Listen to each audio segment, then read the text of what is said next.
Ladies and gentlemen of the jury. Guilty. I've been waiting to say that. We have before you one Josh Turiel, member of the City Council in Salem, Massachusetts.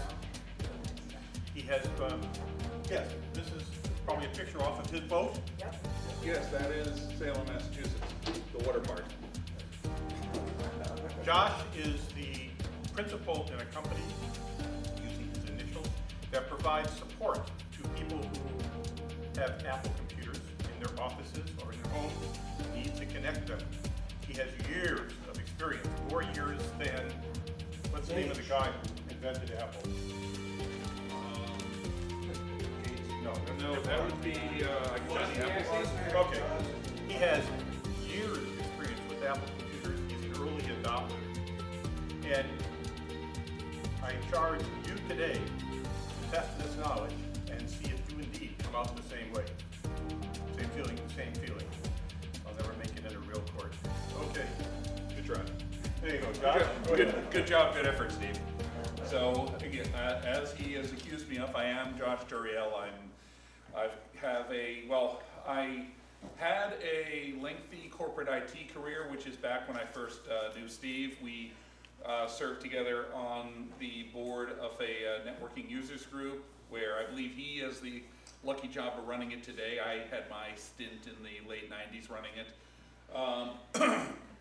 And for the last 15 plus years, I've been running my own consultancy with a handful of employees based out of Salem that does primarily Apple support and pretty much support for anything that we can get paid for. That's a good business model. It's a wonderful, yeah, my initial business model when I started in the beginning of 2004 was not anywhere near what it is today, but that's okay because I get paid. So I've entitled this, the presentation part of this is mercifully brief, and it is simply Apple been there, done that. I'm going to kind of go over a little bit of how Apple came to be what they are today, what the product differentiations are, sort of what their emphasis is as a company, and then I figure from there we can talk about whatever anybody wants to batter. So without any further ado, they were not always the mightiest company on earth. Many of you may remember those days when they were beleaguered Apple, or about to go out of business Apple, or all these other things. And had to borrow money from Bill Gates? Yeah, Bill gave them a show of faith of $150 million, which they weren't out of cash, but they were getting kind of close to it at that point. So that was a nice little vote of confidence for them, and also a nice little way of helping Microsoft with their legal troubles at the time. So, but what really kind of got Apple on the path to re-profitability after Steve Jobs' return to the company was an emphasis on industrial design and simplicity. In the mid-90s, Apple was a very, shall we say, scattered. They were trying to sell products in pretty much every channel they possibly could. They had different, they were following the retail model of, where there's this model Sony TV you can only get in this particular chain, and this model you can only get in this other chain, and as a result there's no quite direct comparisons. So they had a line of Macintoshes for mass marketers. They had a line of Macintoshes for specialty stores. They had no real direct channels or any of the like. So they started out by improving industrial design, making computers that actually looked like computers people actually wanted to buy and weren't just beige boxes. They took advantage of the fact that people were starting to really get excited by the internet. Remember back when the internet didn't suck? Yeah. So it was new and exciting, and it wasn't a horrifying place. Well, they took advantage of easy technology to allow people to get online easily, and they also started opening their own stores so they could tell their own narrative. In fact, the one that used to be in Peabody was one of the first, I think, 10 that they opened. So in that effort, and that helped them kind of control their sales narrative, control their model. So beginning in 2001, when they came out with iPod kind of was underestimated at the time, as many of their products have been, but really kind of started their shift into a big consumer products company.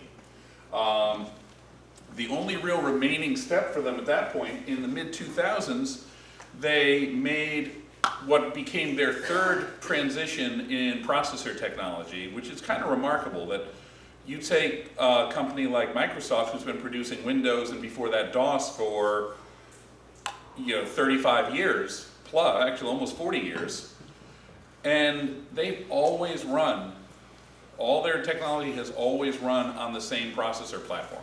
It's been improved over the years, it's evolved, it's gone from being an 8-bit platform to a 64-bit platform, but it's still the same computer instruction set. Apple's made that transition twice before, and I wouldn't bet that they won't do it a fourth time. So in the mid-2000s, because of shifts in processor technology, Apple started using Intel processors, which let them compete on a more even footing and also differentiate themselves more with their design skills. And then they happened to have something called, iPhone, which turned out to be a bit of a hit. So people started talking about it back in 2006, like, hey, I hear Apple's working on a phone, and nobody had any idea what was actually coming, but iPhone, even though by the standards, even of 2007, was kind of an underperforming device, it still kind of rewrote the way smartphones work. It invented the modern smartphone, more or less. We had smartphones before. Who here had like a Palm Treo back in those days? I did, I'll admit it. There were the early Blackberries, there were the Palm Treos, there were those Microsoft Windows Phone, whatever the heck they were. And there were a bunch of different companies with different takes on the idea of an intelligent phone, and then Apple blew them all up. So a year later, it was almost an immediate hit, and within a year, the old smartphone industry had just begun to vanish. Android went from being something in the back lab that they were trying to copy Windows Mobile with to a copy of the iPhone. And as of today, there's pretty much only 2 smartphone platforms out there. That's a complete paradigm shift in an industry in less than a decade. In 2010, only a mere 9 years ago, they once again redefined an entire industry. They killed, and this is another case, I still have one sitting in my house that I just haven't gotten around to tossing out yet. But do any of you guys have a netbook? Remember those? You probably had one, right? Yeah, and then iPad killed it. And it's taken until Microsoft Surface tablets over the last couple of years for there to be anything even vaguely competitive in that category. So today, this is the best way to define what Apple is. And I will actually read a direct quote from here, because Apple produces mass market consumer electronics in an ecosystem that's centered around their iOS platform, which itself, and this kind of is the glue to everything, is derived from their Mac OS X operating system platform. That's kind of important. We'll get into that when we're having the actual discussion part. The ecosystem that they've designed is based on communications, media consumption, and fitness. Those are kind of their 3 linchpins. And their cloud platforms, which are continuously being expanded by Apple, is the glue that holds all these devices together. So the interesting thing about Apple, though, in this case, is Google, for instance, you sign up for Gmail and a Google account, they give you everything for free. You sign up for pretty much any of these other services, they give you everything for free or next to free. Apple doesn't. Apple charges you for it. But they have their reasons for doing so, because Apple doesn't sell it. They, unlike Google, makes their money by knowing everything there is about you so you can be precisely targeted with advertisements. Facebook makes its money by knowing everything about you and, more importantly, all your friends, so that they can make money by precisely targeting you with advertisements. That's pretty much what all these various platforms and all these kind of glue technologies do. They make their money by selling you to advertisers, which, so long as you know that and you're okay with that, there's nothing, if they give you a service and you find value in the service, that's cool. In Apple's case, they don't sell it. They make their money by getting you to buy, pricey, shiny things. And they use the stuff that they charge you for to glue it all together. And of course, they also are still a desktop computer vendor, and a big one. But Apple is no longer a company that has 18 different models of desktop computer, one for Sears, remember them, one for Best Buy, one for Circuit City, remember them, and so forth and so on. They just have, and in fact, they've even simplified their line further in the last day. They sell 4 desktop computers, 2 laptops, period. So that's what they are as far as the desktop computer company. You go on Dell's website and they have 4 or 5 different lines of computers. They have the Precisions, they have the Inspirons, they have the Vostros, they have the, all the various of the Latitudes. They have all these different lines of computer that are intended for different markets. The Latitude is the computer for business. The Vostro is the computer for small business, because apparently business and small business are 2 different things. They have the Precisions for workstation users. They have the Inspirons for home users. They have all these other various brands and models within it. Apple just has 4 desktops, period. The Mac Mini is a very small, it's about 1 inch tall and about 6 inches by 6 inches width and depth. And that's a very simple, straightforward desktop computer. All flash storage, almost everything they make is flash storage only now. It is a simple, stripped down computer. Storage is on all the storage is soldered to it. Now in the current version, memory is something you can upgrade. But it's simple, straightforward, small, cool, easy to stick into a box of stuff. The iMac comes in 2 screen sizes and is an all-in-one desktop, and it's kind of their iconic desktop. The iMac Pro, I consider that to be a separate computer. It just happens to look like the iMac, but that's a heavy-duty workstation. The Mac Pro, of which a new model is about to arrive, the current one that they're still selling in very small amounts looks like an oversized coffee can. The new one looks more like a conventional desktop tower computer, but that's also a Xeon-based workstation with a more conventional design, expansion slots, all the like, the closest thing you get to a standard desktop computer. And then there's only 2 laptops now. There's the MacBook Air, which is their bottom of the line one. That's the mainstream laptop computer with good performance, good specs, good connectivity, a high-end screen, and also, just as a side note, the MacBook Air and MacBook Pro, all their laptops have biometric identification. They all use their Touch ID fingerprint sensor. They don't put that in the desktops. But MacBook Air is their mainstream laptop. MacBook Pro is the power model with additional features, more connectivity, slightly bigger battery, et cetera, et cetera.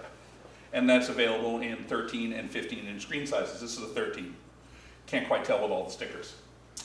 And Apple today is out of a couple of their businesses. So until 2011, Apple made standalone servers. They had a server product called the Xserve, and then their old Tower Mac Pro was sold in a server model as well, with a RAID card installed and some other bells and whistles and operating system and all the like. So they no longer make any rack mount systems. They've decided to ditch that market. It was a very small niche market for them. Most shops that still use Apple servers, and a lot of my clients do for one reason or another, they use either the Mac Mini or they use a Mac Pro. The Mac Mini is for basic file and print services, a pretty solid, small, cheap, and reliable computer. Until 2010, when Mac OS X 7, the version they call, because Apple always has like a name for their operating systems, Lion, server was sold as a completely separate operating system at a high price. It was either, at the time, it was $500 for, I believe, 10 user, or $1,000 for unlimited user. Then it became a $20 app. Same basic operating system underlying it, But what they did is they realized that it didn't make much sense to build two different operating systems, so they stopped.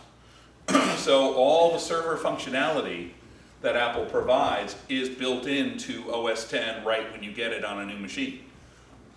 They sell an app for $20 that allows you to deploy, manage, control, and do remote management. And it just turns on the services that are already built in. There's other ways to turn it on if you were so inclined.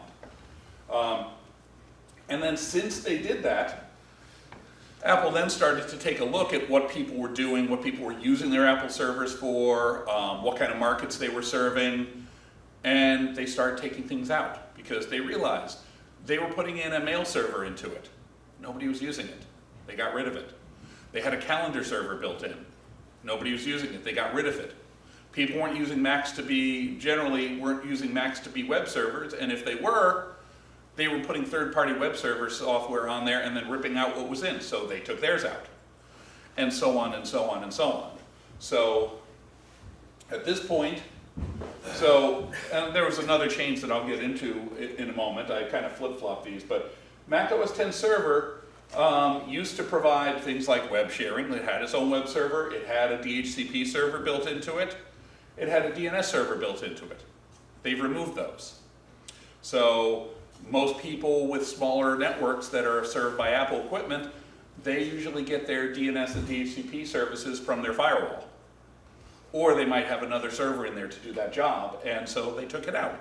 For the same reason, they don't provide a VPN server anymore. And the other major change is Apple, for literally a generation, has had their own protocol defined for file sharing called Apple File Protocol, AFP. And that was the standard for Apple's going back to the earliest days of Mac in the mid-1980s. As soon as they could network, that's what they used to share files. And they did that because there wasn't really a true standard available for people back in those days, so everybody had to roll their own back then. Well, most of the world has settled and using Microsoft's the Windows SMB protocol. Apple can do that as a full first-class citizen, so they've moved to base everything on it. And so now by default, starting with this past year's operating system, Mojave, which is 10.14, SMB, the Microsoft protocol, became the default that Apple shares files with. AFP is still available if you need it for legacy equipment or legacy software that doesn't work right otherwise. But they're getting rid of that too. Probably, I believe it will still be in this fall's release, but it will be going away soon too. And another thing about Apple is that they don't really worry that much after a point about keeping things going backwards compatible forever. The term used specifically is they do not hesitate to knife the baby. They killed the iPod as a standalone device because they knew it was a business that was not going to last forever, and they were already making things that were going to knock it out. So now everybody uses a phone for their music. Question about that. Yeah. Back in my years of running large IT organizations, Mm-hmm. one of the things that always bothered me about that is that if I had 50,000 PCs out there Mm-hmm. and some change was made, the cost was enormous to retrofit across the entire organization. Mm-hmm. Apple didn't seem to give a damn about it. Nope. And that was one of the reasons why people like me and others would never put Apples in our shop. And that's not there. And they'd say to that, I make money off that, but I'd say that that's not the business they're in. They would love to have people use them in organizations, but that's not their focus. They don't expect to generally be the dominant platform in most environments. They are accustomed to being a niche provider, and they sell an enormous amount of equipment as said niche provider. So if the engineering effort to preserve that kind of backwards compatibility for a long time is only used by what for them is a niche, they're not gonna bother. So they do give migration paths, generally speaking. Their operating system upgrades are always free. So they no longer, for many, many years now, they don't charge for operating system upgrades. So they do a lot of things to try and control that, but that's not their emphasis. They're not gonna preserve compatibility with a processor that they were using 10 years ago in order to make it easier for somebody to run a management app that happens to have not been ported over or upgraded.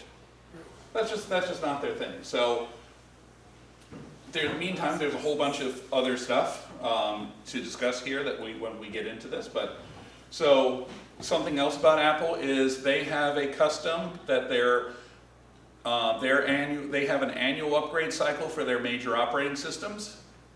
What they do this with a announcement and preview to their developer community in the beginning of June every year, followed by roughly a 3 to 4 month test cycle with public testing and developer testing, and then a public release that is key to roughly when their biggest wave of new hardware is released in September each year. So every fall, in September, you get an announcement of whatever new iPhones they're doing.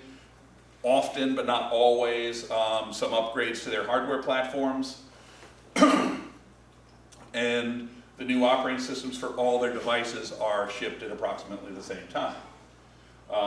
This year's iPhone will only be available with this year's iOS update. You won't have it with a previous version. But they also do preserve backwards compatibility, and they'll produce the coming version of iOS will be available for pretty much all phones going back about 5 years or so. They've taken the iOS platform, which is kind of their core and their highest volume platform because they sell 100 million plus phones a year, and they've split it now into 2 separate operating systems. They've now got a version of it called iPadOS. And iPadOS is pretty much the same iOS, but they've added features that are more oriented towards the iPad and making that into more of a laptop replacement and bringing some more functionality, like access to file servers and the like, which weren't there in the past. They are expanding the capabilities of their watchOS. To let it function more as a standalone device and not be as dependent on a phone. So with that, in the fall right now we just had a upgrade to Apple laptops yesterday. We can discuss a little bit with the change they made. Release cycles on most of their laptops tend to be annual, although they do occasionally do tweaks that are up and around that. The newer version of the Mac Pro will be released as a fall device. We can do stuff about trends and what's going on, and we can cover stuff about integration. So that's pretty much the time to say goodbye to the PowerPoint and get into anything that you guys want to talk about from there. So that's all the presentation nonsense, and on to the rest of this, if anybody wants to start. You already started once? Well, let's go with somebody else. No, we can lead you into the rest of it because we started here. Let's talk about security for a minute, malware. Mm-hmm. In the PC world, obviously, that's been a major issue for 30 years. Apple claims that you don't need any software on their machines to protect them against malware. What's your view? My view is a nuanced one somewhere in the middle of that. So here's the difference. Apple devices, for the most part, and I'll talk specifically to the desktop side. On the iOS side, they are far more secure. On the laptop desktop side and the desktop OS side, they are more secure by default than Windows, but not perfect by any means. So the most it is very difficult for malware to simply infect a Mac just by existing. And that the kind of drive-by attack is much easier to do on Windows. On Mac, the most common way to infect a Mac with something that shouldn't be there is by tricking you. And that happens pretty regularly to people. The most common thing is for the 5 of you who are still using Adobe Flash, tricking you into thinking it in a targeted pop-up ad from a compromised ad server that is trying to convince you to upgrade your Flash to get the best experience on this website. Mac people are just as vulnerable to that kind of social engineering as Windows users are. And the most common attack on a Mac is getting you to run something that either runs in your user space, and you can get a Mac, for instance, with just by tricking you into launching an app that shouldn't be authorized. They can do things like ransomware. They can take your browser and infect it with a plugin that takes all your search stuff and redirects it, or however else, and people do fall for that. So do you recommend someone add, I don't know if Norton works on Apple, but those kinds of products? Not usually. There are products that work on a Mac. Malwarebytes is on the Mac platform, and it's quite good. There's other most of the major antivirus vendors do have Mac product. Sophos is one that I use sometimes in a multi-platform environment. There's a very good Mac-only vendor, Intego. So there are, in fact, on the Mac anti-malware, antivirus platforms, and let me,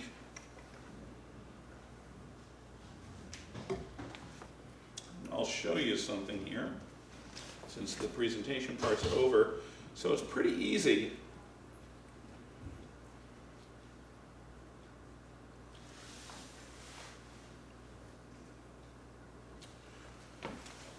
So on the Mac side, Can you make that bigger? I cannot. I can zoom in. So on the Mac side, the default security settings allow, and this is great because I haven't done, I'll make this a little bit more visible.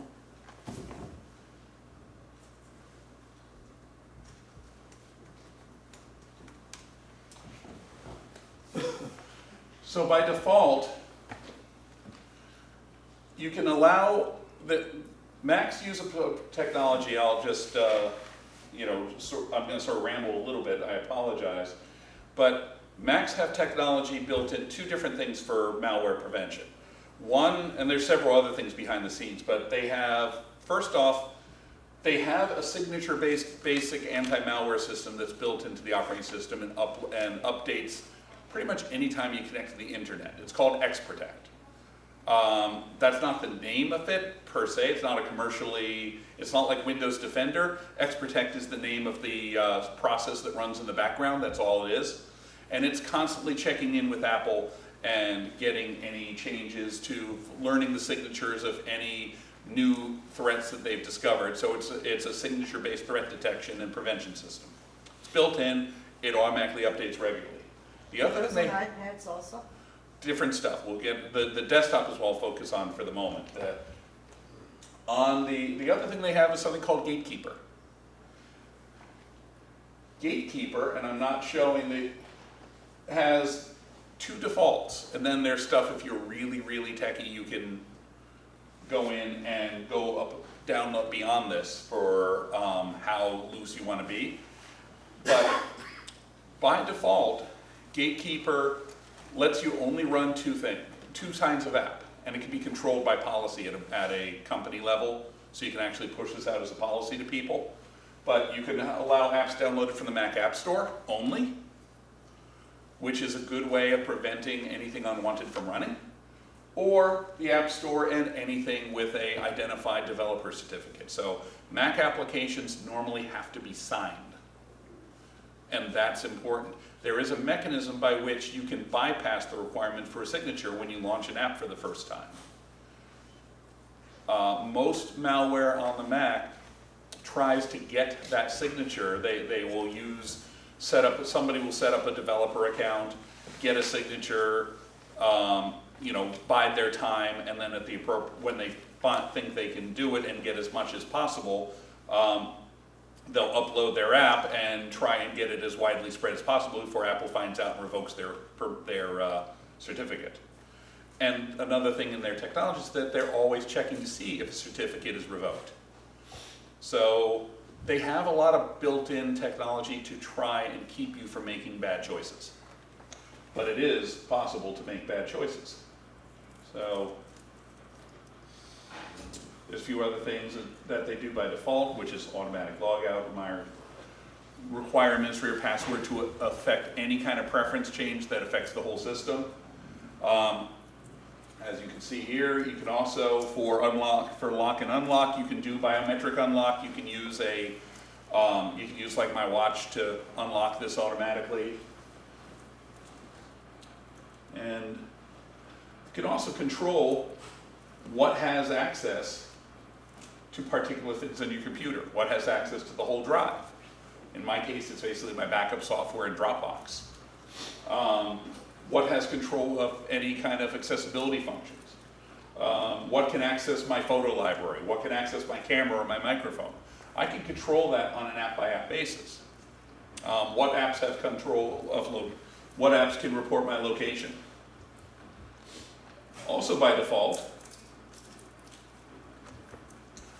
on every Mac when you set it up out of the box, by default the whole drive is encrypted.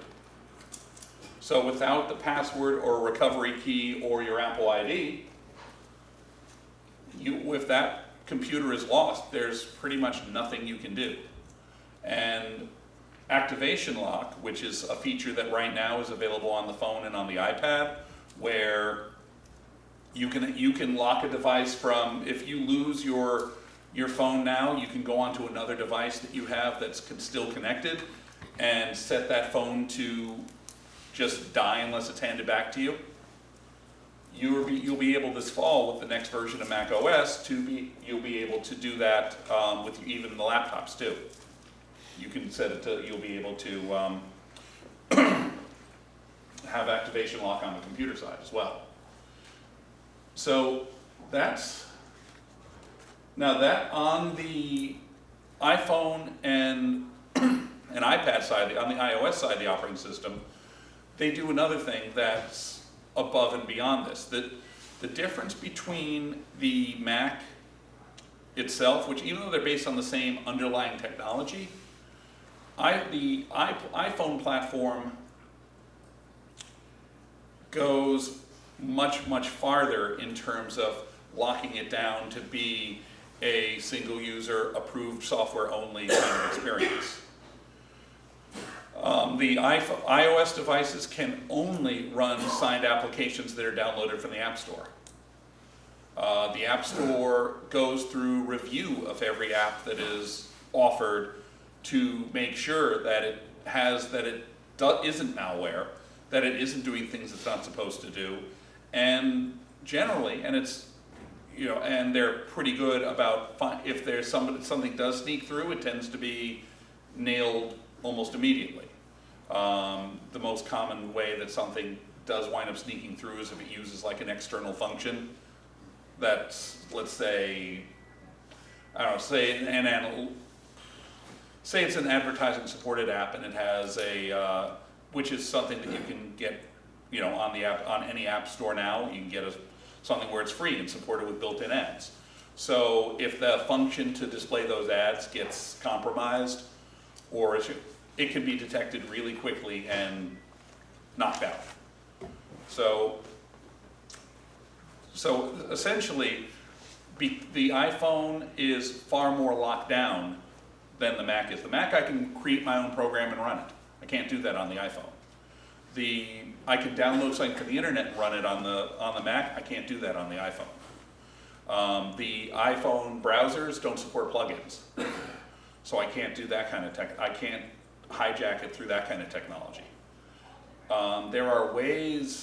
There are some tricks that people do sometimes to try, and the biggest thing that people can try and do on the iPhone, and I do see this occasionally, but because of the nature of it, it's incredibly easy to deal with. Something that Macs and, let me just see if I can find this for you.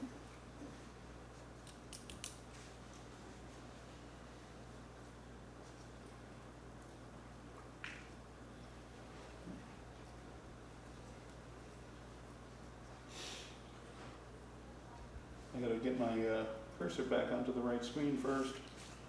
There we go.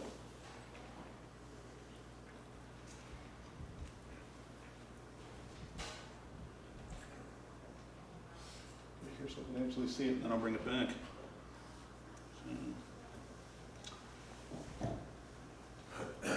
No, darn, I'm not doing it with that, so. Couldn't remember, so I didn't have one. So you can put in a connection profile. You can use a profile to automatically provision, say, an email account. I use them a lot with mail servers and the like to do automatic provisioning. So a trick that's used in the Mac world and in the iOS world to try and pretty much use your, get spam in front of you without, or the like, without you being able to figure out how to deal with it, is to trick you into installing a connection profile for some service, as part of installing something, or just tricking you into putting in your code to your, your lock code, your unlock code in order to get it installed on iOS, because you can't do it without a code on iOS. And put in an email address an email account that just puts spam in front of you in your mailbox, and you have no idea why it keeps happening and such. So that's a trick that gets used, but again, they're not putting anything, there's nothing permanent on your machine, and it's simply once you realize that you got tricked, you just click it, delete it, problem solved. A connection profile can't install any software that leaves a trace behind. So, and the same thing can be done to Mac users. So there are ways to trick Mac users and iPhone users into doing things that you wouldn't want, but somebody who wants to make money off you would want. They're just particularly easy to deal with. So I hope that addresses some of the malware. But yeah. You talked about something that I'm a little confused. Okay. You said you can't. Apple doesn't let you put an extension into the browser. On iOS. Right. I use a product called Dashlane. Mm-hmm. So password manager. Yes. I'm sure you're aware of it. Yep. And 1Password does the same thing too. Yeah, it's a whole different discussion. Yep. And there are a million of them. Mm-hmm. And I have an XR, and so I can use facial recognition Yes. in order to pre-populate the forms from my browser. How is that different than a plugin? So they're supporting that at the OS level, and it's not a plugin to the browser is an add-on, is a more traditional add-on like, say, the Java plugin or the Adobe Flash plugin, where it's actually executing code within your browser experience. So it's executing HTML code. Or whatever, actually executing its own code. Like Flash is actually executing programs written in Flash in your browser. Right.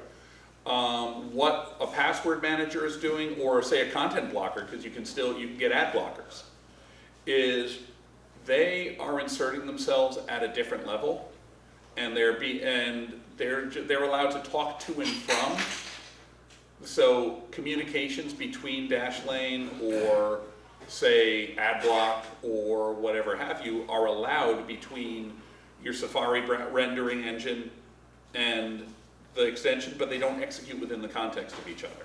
So it sort of goes from the browser, goes down into the OS, back up to the Dashlane, back talk down at the DOS and back up to the browser? Yeah, they're allowed to talk to one another, and then Dashlane in that case is then allowed, and they're very restrictive on who's allowed to use it. You have to also give permission for that to happen, but they're allowed to use your recognition.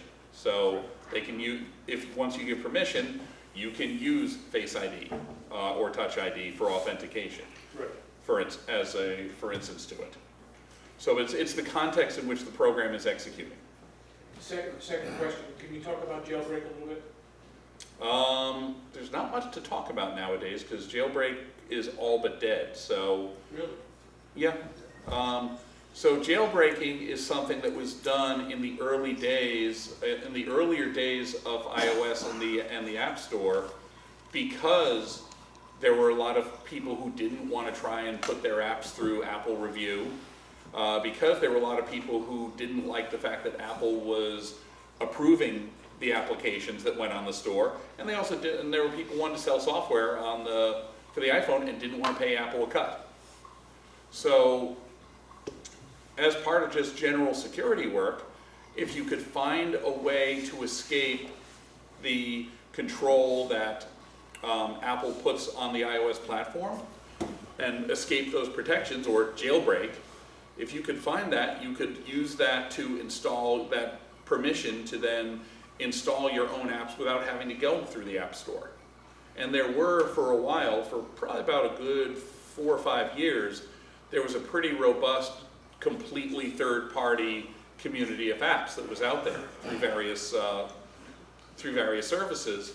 And the way they would work is you went and did whatever the web-based exploit that would that would jailbreak the phone. And once you did that, then you could go to the third-party web store, install that, do whatever else you wanted to do. But then every time Apple released an update to the OS, if you installed it, they almost certainly plugged those holes, and all the stuff that you had just downloaded on your own would be blown away. And basically, it's been, I would say, about 3 or 4 years at this point that Apple got to the point where the App Store was versatile enough for most people, so the demand dropped. Most of the jailbreak-based app stores have shuttered. You can still do those on older, unupdated phones, but I don't think there even is anything valid that runs that can do on the last couple of generations of phone. I may be wrong, but it's all but vanished. Yeah? Is there any insight you can provide as far as why Ives is leaving Apple? Because he's sick of it. After 20 plus years. I mean, that's the easiest insight that I can give you. There's no inside power stuff or anything like that to your knowledge? A very, very small amount, and basically he's been doing this for over 20 years, and the company that a few $100 million company that's designing cool stuff and making and selling maybe 1 million of them, if they're doing great, is pretty different from a company that's selling hundreds of millions of devices a year. And when you're doing design work, I guess if it's a completely different job being that designer for that big a company, and you don't get to do the cool stuff anymore, because what's the point of designing something really cool that they can only sell, say, 1 million of, because that's not even a rounding error anymore. So I think that's probably a factor, and just the fact that he's been doing it for a long time and he wants to design something other than computers. Apple's not going to give him things that aren't computers to design. I'm fairly new to using Apple computers myself. Yeah, it's my fault. Pardon? My fault. Okay. I've known you for a number of years. One thing I've found is that it appears that the Apple is much more stable than the Windows systems I've been using for decades. In that when I run an application under Windows and it crashes, Many times I need to reboot the machine in order to regain control. While on an Apple, if it crashes, I just run it again and it seems to be working or not working without affecting anything else going on in the system. Could you address some of the reasons behind why the Apple seems to be much more stable? Well, I mean, for generally, and trust me, applications crash plenty on Macs. You know, there's no application that is not vulnerable to crashing, and an app like, say, Chrome, for instance, which is a multi-platform browser that's a real memory pig dog, is just as vulnerable to crashing on Apple as it is on Windows. So, as far as just general application crashiness that happens on the Mac, they just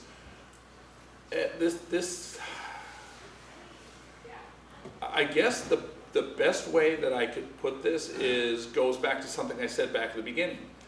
Apple has gone through 3 completely separate processor platform transitions. They've gone through, at this point, 1 total operating system transition. They went from a Motorola 68,000 based operating system that was then migrated over to the old PowerPC platform and offered capabilities that were at best roughly equivalent to what Windows 95 did, as far as all your multitasking had to be handled by cooperative apps.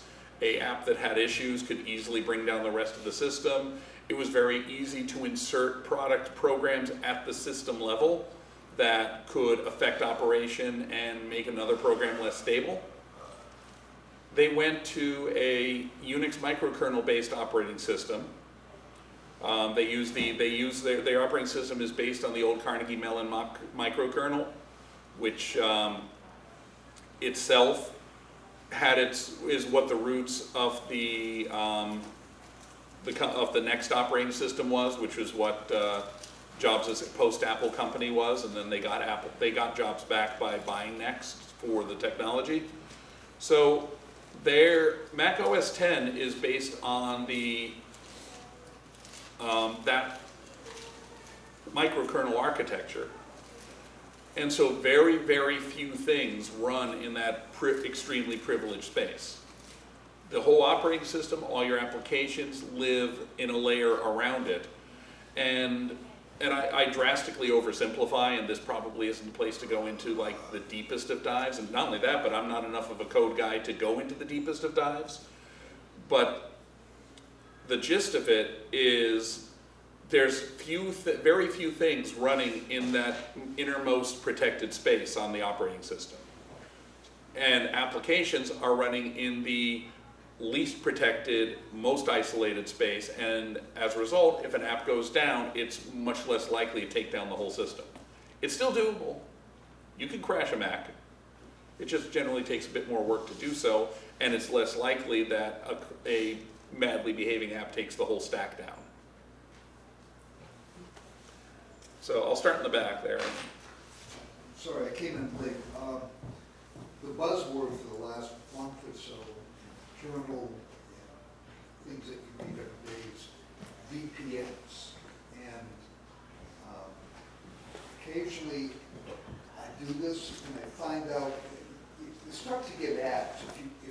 If you're looking for something on Amazon, suddenly you see an ad for the same thing coming up the next day. VPNs need to stop that, and they've reviewed them. Do you have any comments on the use of VPNs? Well, what VPNs do is they don't stop that tracking, generally speaking, per se. Like having that tracking behavior comes because you're using a browser where the advertisers, if you're not using an ad blocker, those advertisers are tracking your behavior from page to page that they are on. They're seeing what you're looking, they're seeing what ads you seem to respond to, and they're using that to target further. That's web behavior in general. What a VPN gives you, if you're using a VPN service, is the ability to not have that tracked to your physical location. The ability, in many cases, to if you route all your traffic through to bypass restrictions. So if I'm here, I'm not on the Wi-Fi here, but let's say the Wi-Fi here has some kind of extensive filtering, or only allows certain services to be operated, or only allows web access and nothing else, and I want to bypass that and do my own thing. If I want to use my mail client or whatever have you, or go to a website that they wouldn't let me go to, I can fire up my VPN, route my traffic through it, and as a result bypass restrictions that are in place. So, that's geographic as well. If I go to a country that heavily censors or blocks services or blocks particular software, if I can get a VPN connection out, I can route around that. So that's the major use of a VPN. There are extensions, there are apps that you can run that improve privacy, and built in, there's a lot of functionality in all browsers, not just even Chrome, even though it's run by the biggest advertiser on the planet, even Chrome, but Apple's default browser, Safari. So they give you a lot of things to try and reduce some of that third-party tracking that goes around. But there are then apps and content blockers you can run, and you can do this to a point on other platforms as well. So, working my VPN way. also offers encryption. Pardon? VPN will Yeah. also offer you. Yeah, so if you're on a public unencrypted Wi-Fi network and you want your traffic to make sure nobody can snoop on your traffic, that's another reason to do so. Would it be appropriate with regard to ad blocking to just mention the difference between VPN versus DNS and the host file? You're probably out of scope in talking about Apple stuff, but per se. Just in general. But in general, there's a lot of different ways you can go about trying to, protect ads, do filtering, do all the like. We just talked about what a VPN does. You can use your DNS providers to, you can use whoever you're choosing to use as your DNS provider. By default, you generally get whoever your internet connection is. So if you're on a Comcast connection, you get X. If you're on Verizon, you get Y, and so forth. There are third-party DNS providers, some of which have commercial blacklists and stuff that you can subscribe to. That's another way to do some level of protection. A DNS blacklist can be tracking services that do bad things and then killing them appropriately. You can use, if you really, really want to get into it, and I have no desire in the modern era to even get more than about a sentence into this one, but there is a local file on every computer, including Macs and Windows machines and all the like, that there's a file called hosts, simply put, that lives in, as I mentioned, a Mac is a Unix system, and it has all the files that you would find in a Unix system, like the host file. And I don't have anything in mind because it's just a stub, doesn't even need anything there. What does it do? That is a file that actually has its own local resolution of stuff. So you have an IP address and the name it resolves to, which is basically all the DNS does. It's a gigantic host file that's on the internet. It's like a precursor to DNS. Before there was Yeah. DNS, which is When there were only a dynamic handful of server. systems, you kept track of them in your host file. Now there's more than a handful of systems. So it's basically a translator, so Yeah. when you go to Google, the world doesn't know what Google is, it knows what an IP address is. So you say Google, and that goes and looks up Google, and it says it's 1.1.1.1, and then that gets them over to the Google server. Yeah, Unless I'm mistaken.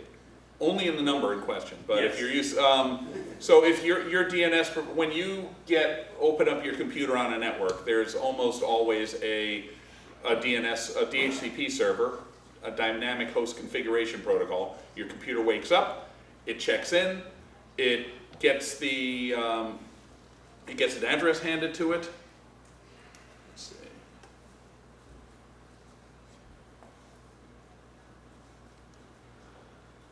I will go.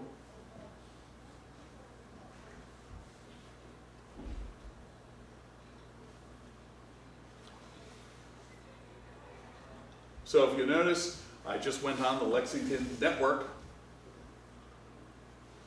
and I just connected and I've just been assigned an address by it.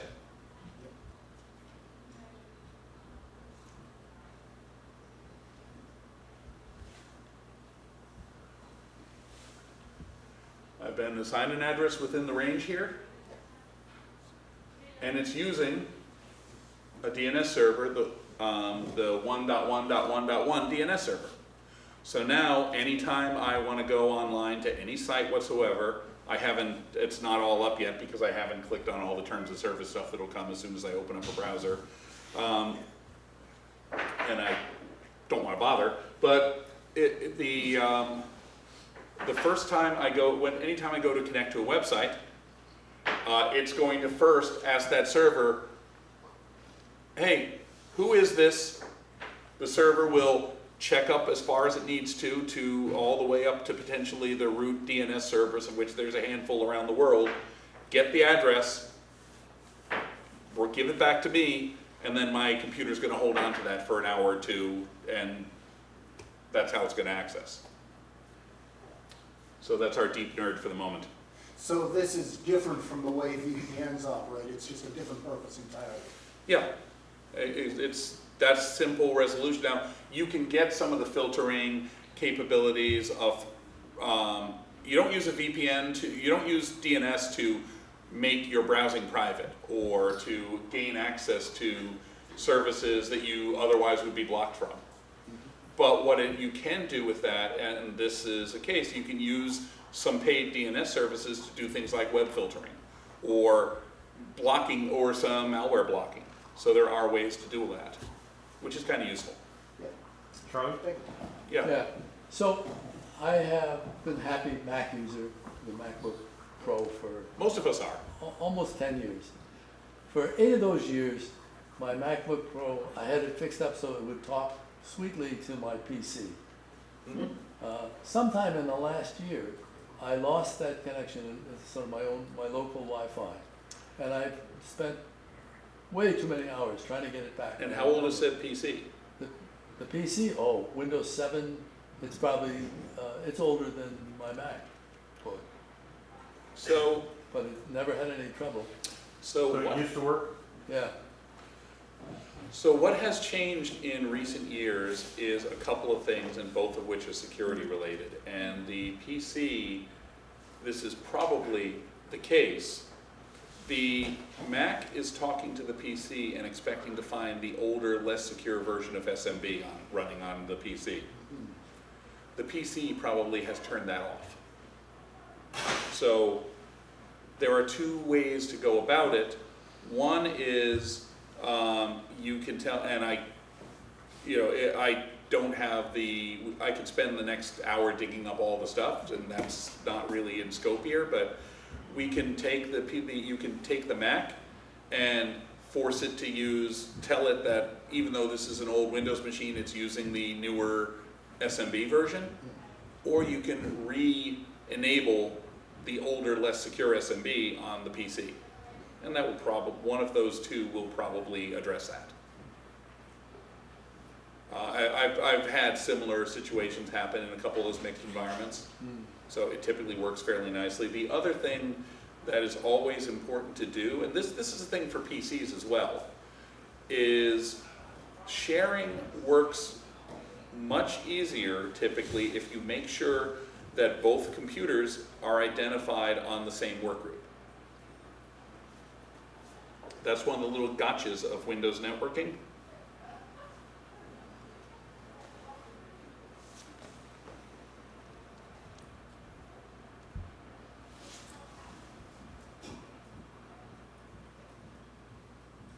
And that's where that's handled within the Wins panel on the networking. So if you're in the same work group as the PC, if they both are in the same name one, they should be able to see each other and then connect. If they're not, then you're going to generally have to connect by the IP address directly, because that affects the way they can see local devices. But it's straightforward to put them in the same. Exactly. Yeah. It's straightforward to do that. I I certainly think that I'm in the same group. I'll go back and look. Yeah, it's worth checking, because that's a fairly common glitch between Mac and a PC. It's much more regularly seen in the small biz environment, because by default sometimes they're not on the same wavelength. So I see one hand up in the back. Performance. You buy a Mac, you think as much memory as you need, and you now put on official software, or you get a combination of software, things slow down. Since the newer ones, all the memory is wave soldered, you just can't open up and add more memory. Short of getting another machine, are there any tips, tricks, or, instead of, sorry, don't use this software as you're using it? You're talking about a Windows machine or a Mac? No, Mac. Mac. Oh, So- they need memory like you wouldn't So believe. the default memory configuration on a Mac, depending on the model, is no fewer than 8 gigabytes of RAM. For most purposes, that's actually plenty. For some situations, 16, like mine is 16, and there's kind of edge cases where you're getting into people who are buying the workstation models and such, where you need 32, 64, or even more. The maximum that you can squeeze into a laptop is on the 15-inch, you can put 32 gigs. On the MacBook Air and 13-inch MacBook Pro, you can go at maximum 16 gigs. Right. But you do have to do that from the factory. Yeah. If you have an older Mac with 4 gigs of RAM, that's pretty much useless. Right. In essence, you have to hand it back to them if they will indeed upgrade. It is not physically upgradable. How? It's on the motherboard. Yeah, it's soldered to the No, logic board, so right, they're right. not. They can't desolder it and put it on a new They package. won't desolder, No. okay, so you're gonna get another machine. Yeah, that's upgrade time if that's the case. The storage-wise, the only thing that I will say on the storage side of it is Apple sells a couple of really low-end configurations of MacBook with 128 gigs of storage. Don't buy. 128 gigs is fine for a phone. It's not fine for a desktop or laptop computer. I would say the smallest drive that you should realistically get with a laptop is 256 gigs. Better to go with 512 or even a terabyte if you can. But I wouldn't go any fewer than 256 gigabytes. The other thing to point out is that yesterday when Apple revised their laptop line configurations, they also cut the price roughly in half of the SSD upgrades. So they made it much less painful to do that update. Look at that second. The other thing is that there's only one Mac available that doesn't use solid state storage. And that's the basic desktop iMacs.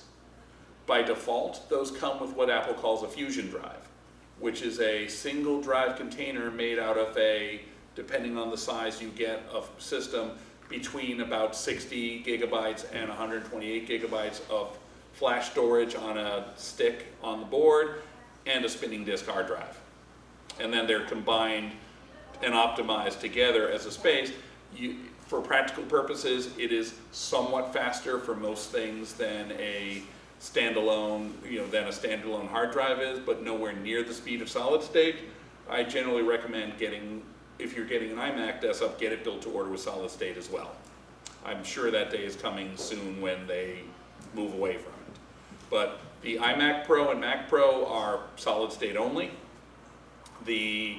All laptops are solid state only. So pretty much there's only two things Apple sells that still use the old-fashioned,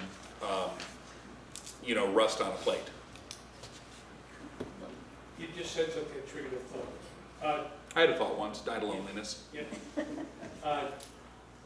On the Windows environment, my experience is that hard drive, local storage hard drives, generally are coming down in terms of need for my Windows machine. I mean, I haven't had the terabyte on there, but, you know, I don't need it. Most of the stuff I end up doing ends up being on the cloud anyway. Why are you recommending like a terabyte on a Mac? What's the differentiator there between? Two differentiators. One is you can't upgrade it after the fact. Well, why do you need it in the first place? Most people probably don't. I'm using about half a terabyte. Yeah, I can't go in between. I go from 512 right to a terabyte. So, but in my use, so Apple does in fact have their own integrated cloud storage as part of things. It doesn't cost very much money to use more than the default allotment. So their pricing is 5 gigs for free, which is enough to back up back up your iPhone, store some mail if you're using that, keep your calendar stuff online, and for about a month you get 50 gigs. Exactly. For then it's for $2 or 90. It's cheap. You get 50 gigs for cheap. You then go up to 200 gigs for like $2 a month or $3 a month, and then it's you get 2 terabytes for $10 or whatever it is. It's incredibly inexpensive. It's reasonable, and it's reasonably priced, and Apple makes a little bit of profit off of it, so they don't have to sell your stuff to advertisers as a result.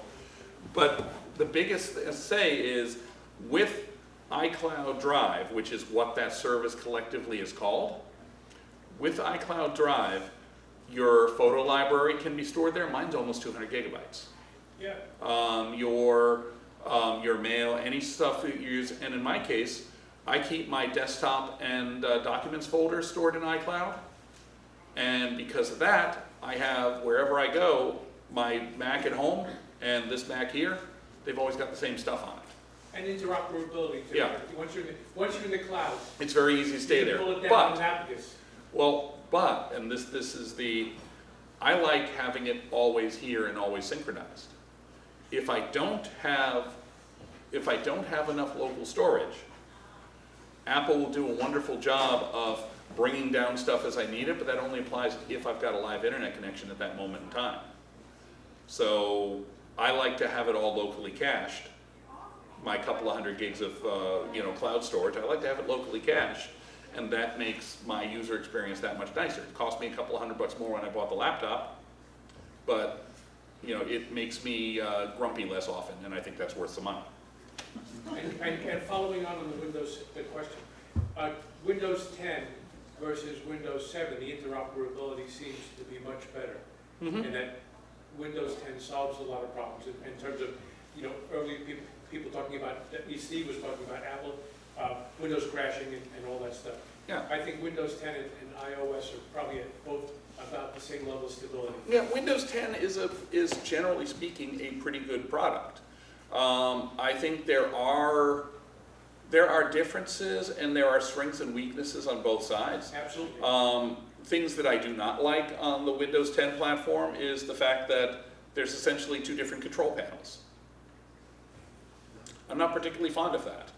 I don't like that I bring up my system settings and then the control panel is a completely separate place where there's all sorts of things I got to go and try and remember which one I used to find stuff in.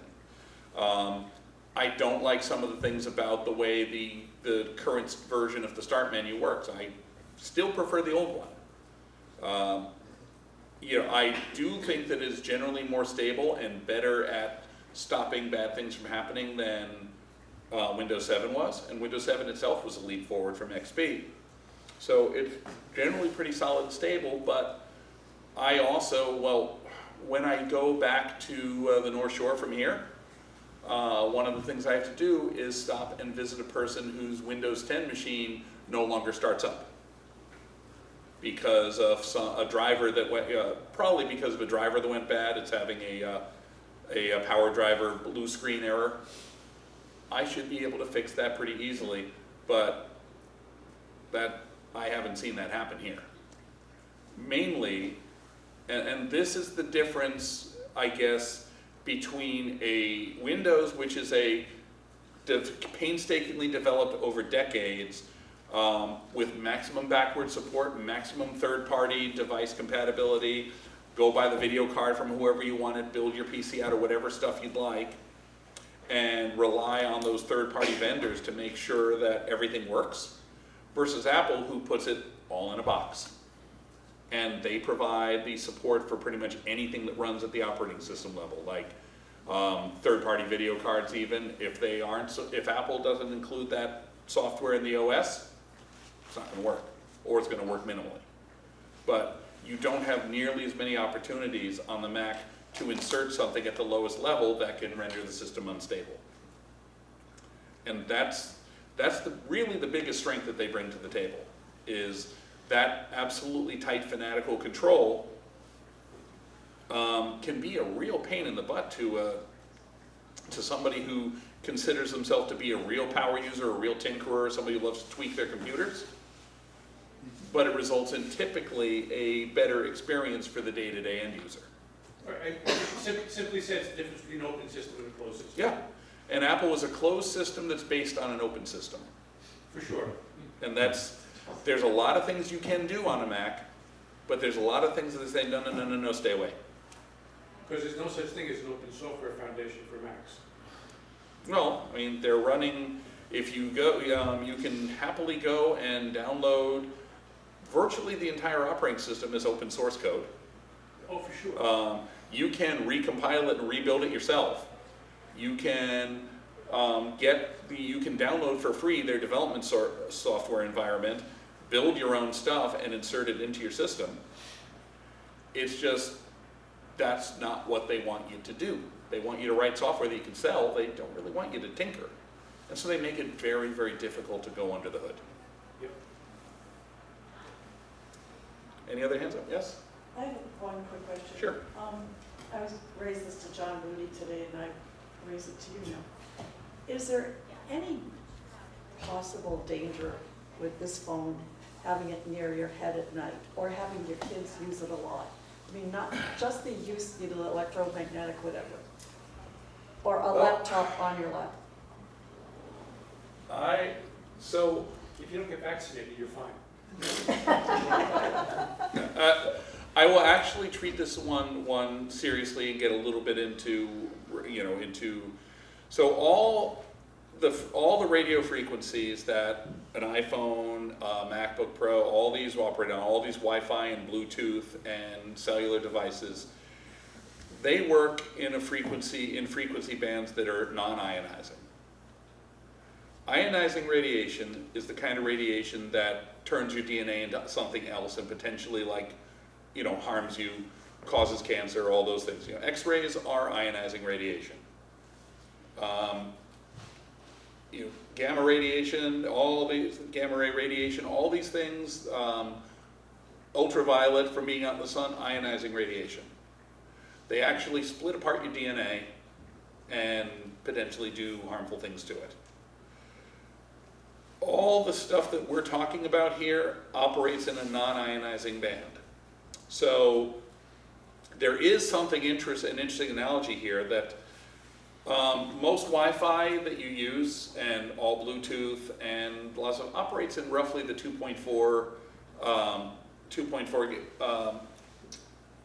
Gigahertz. Yeah, thank you, gigahertz range. And that does share with another technology that you're pretty familiar with, called the microwave oven. But microwaves aren't ionizing. They excite molecules, and they work by exciting the water molecules in the food and getting that active, which in turn produces heat and gives you nice hot microwave food in a couple of minutes. But that microwave oven is operating at about 750 to 1,000 or more watts of power. Your Wi-Fi adapter is generally putting out less than a watt. Your cell phone is putting out often even less than that. The closer it is to the nearest tower, the less power it's putting out. So the stronger the signal, the less power it needs. And it automatically tunes itself to that point. So essentially the worst that's going to happen to you by holding this to your ear all day is your ear is going to get sore because it's pushing on it. Or more of that, if you're talking on it continuously with a call for like half a day by the time you run out of power on your phone, you may have raised the immediate temperature right at your ear by some microscopic fraction of a degree. So basically, don't worry about being next to you at night. But I think the important thing is that there have been multiple studies done due to the panics of people that don't understand these things. And they've all shown the same thing. Yeah. Yeah, there is nothing that I'm aware of that has any actual scientific credibility to it whatsoever that indicates that any of the radio frequencies used by consumer electronics in general are harmful to people. I think the messages and the images are often toxic. Yeah, no, yeah, the content online is incredibly toxic, but. Getting back to your microwave oven analogy, I think that may raise more worries than I think is warranted. Because it's not a band where that the microwave oven actually works in. Maybe the design of the oven does this. But what it's doing is it's exciting water molecules, and that's a very, very narrow frequency band, which these would be outside of. Yes, but it Almost also- all of them, but the 2.4 gigahertz frequency stuff for Wi-Fi and Bluetooth is. No, it's got to be. It's within It's within that. Yeah. But the excitation itself is very, very narrow band within that. And it also is very dependent on the amount. It's very dependent on the amount of power you're using too. That's the important thing. And that power drops immensely with distance. Yeah. Yeah, it's an inverse square. Yeah. So, and so there's a reason that microwaves have that metal mesh to block the frequency. It's a Faraday cage it lives inside. Is where you're blasting them. And so a common thing that I will point out that's kind of, especially in a town, I know it's a big thing where I live in Salem. It's probably a thing here in Lexington where there's a lot of old houses. 2.4 gigahertz frequency bands tend to not penetrate old construction very well. The horsehair plaster and lath construction is a very effective Faraday cage for that frequency band. So Wi-Fi So a sucks horse in is old houses. protected? Horsehair. No, so if you're a horse, If you're a horse, you are microwave free. Either that or you can get roasted quickly. That's I'm why not it's sure so which. hard to cook. That mostly applies with European IKEA meatballs from what I get. But, That's why horses can't use iPhones. yeah, well that and the lack of opposable thumbs. We had a problem at home a number of years ago. Every night around dinner time, our Wi-Fi would go down. We couldn't figure it out.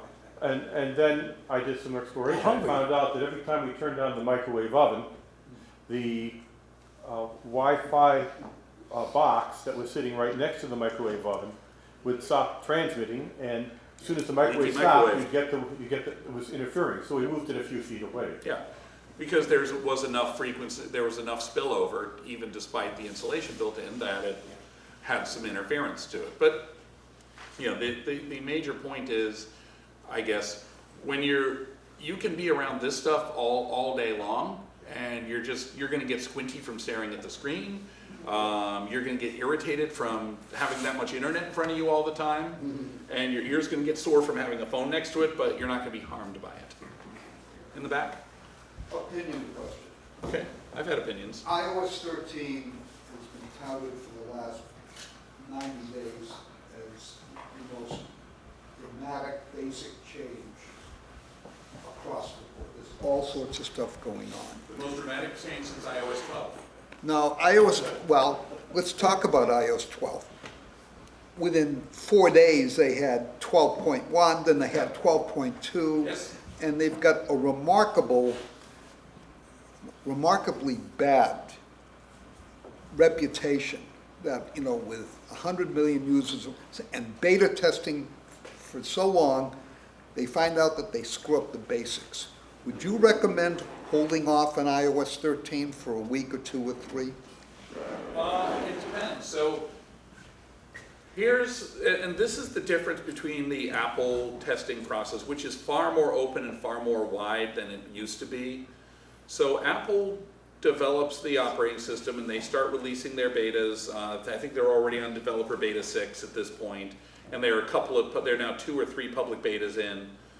Because it's generally like every other version or so, they clean up enough to allow the public to test it. They freeze development in time to get the 0.0 release onto the new devices that are all coming over from overseas and showing up in your boxes. So the day they announce the device, even though they started manufacturing, is the day they get flashed with the release version of the software. From that day on, there's about a 1 week window until it's then made available to everybody. And then a week and a half until it's made available it comes available on the new devices. In those couple of weeks, they almost always find a few odds and ends that they have to clean up above and beyond, but there's a time at which they gotta say, okay, we're done, ship it. So, and there's always a few bugs found in the first few days, and within a week or two, they've done their first point release. That's because the nature of how they ship the devices and how they have to coordinate everything, that's always gonna be the case. It doesn't mean that the operating system is trash when it comes out, and it means also that it's probably pretty much safe to use for virtually everybody. I start using it late in the beta cycles when I start like subjecting myself to it. I'll probably in mid-August upgrade my phone to a late beta. I will test it, I will do feedback and reporting, and I will get a jump start on all the new stuff so that I can be prepared to support it in the day job. That's kind of my pattern. I put it usually on my iPad first by a week or so. And then assuming my iPad hasn't gone up in flames, I put it on my phone. So I don't worry about that for the most part. If there are bugs that persist at that point, they're generally bugs in new functionality. And if you're not trying to use those, and they may not even wind up affecting you. But in general, if you wait a couple of weeks before you do the update, A, it'll update your phone faster because the servers won't be hammered as much. And B, you'll give people a chance to find if there is a showstopper bug. But the development and release cycle tends to be pretty robust overall. And then once a new version of iOS comes out, there's still iterations on that. And I find that to be positive. We're now on iOS 12.3.1. Version 12.4 will be out probably within the next week or two, even though the test cycle is still going on, and to add support for new functionality, new apps, new Apple services. The biggest thing that they're adding in the upcoming version is support for their built-in Apple Card, since they're now getting in the credit card business too. So it's a judgment call. Generally speaking, my thing at home is I usually update mine right away, and I update my family's a little later. Any other questions before Steve passes over? Because there's still a handful. We'll go quick and then let him shut us down. Yep. Yeah, I think we did not talk about maybe the most important security feature on Macs nowadays. Humans. The T-chips. They've offloaded a piece of security functionality onto hardware, and very limited functionality in that piece of hardware. I'll say not every Mac has that yet. Repeat the question, please. What is it? So Apple includes what is basically a stripped down iPhone processor on all their laptops now, and their pro level desktops, and the Mac Mini, the T2 chip it's called. The T2 chip handles biometric authentication, and it handles your disk encryption as well. It's an encryption processor, and it supports what Apple calls the secure enclave, where they store that biometric info. That's part of the reason why on most of these devices now they're soldering the storage into it, because it's all tied into the hardware encryption. Well, the point is, it's separate from anything users or bad Yes. guys can get at. Lives in its own operating space. Can you recommend any source, text or something I can get Barnes & Noble that will give me the ability to work with my wife's Apple laptop and make it work right when it doesn't work right? I don't He has a have, phone number? Yeah, that too. I don't have a book in particular that I can point you to as a useful source. You know, the Apple's own support for most of those things is free. You have to make an appointment, and you have to go wait over there for it, but it's free. Oh, there's also a phone number you can call and they'll help you online, Yeah. and that's free. Well, People in the US, not Yeah. some foreign language. Yes, they're- Person who doesn't understand you and you don't understand. yeah, Apple has actual people in this country providing, you know, the support online, on the phone, just and in the stores. And then when it gets funky, well, you know, that's what I do. And then there was one more in the back. We're paying you for that. It helps. I do have bills. So one more in the back. Can, say the NSA read the contents of my iPhone? I knew a woman who claimed her company could do that. So there are companies. Is an Israeli partner that does There are several companies that produce devices that are intended to crack encryption and get onto the phone. And they claim varying levels of success. And when Apple learned, that's what the jailbreak that we were talking about earlier has gotten down to. So when people use jailbreak now when they do find an exploit, they kind of try and put it in their back pocket and sell it to the security companies that are trying to break into your devices. And when Apple finds out about them, they patch them with every single release. Apple doesn't want anybody in your device, period. So they do everything they can to render these devices unhackable. And if they find out that somebody found a way, they work around it and get rid of that exploit. So right now, there's probably something out there that has figured out how to read some of the stuff on your phone, or something using some other weakness. And if Apple knows about it, that's something that'll be addressed in the next update. So. All right, well, thank you very much, John. Thank you.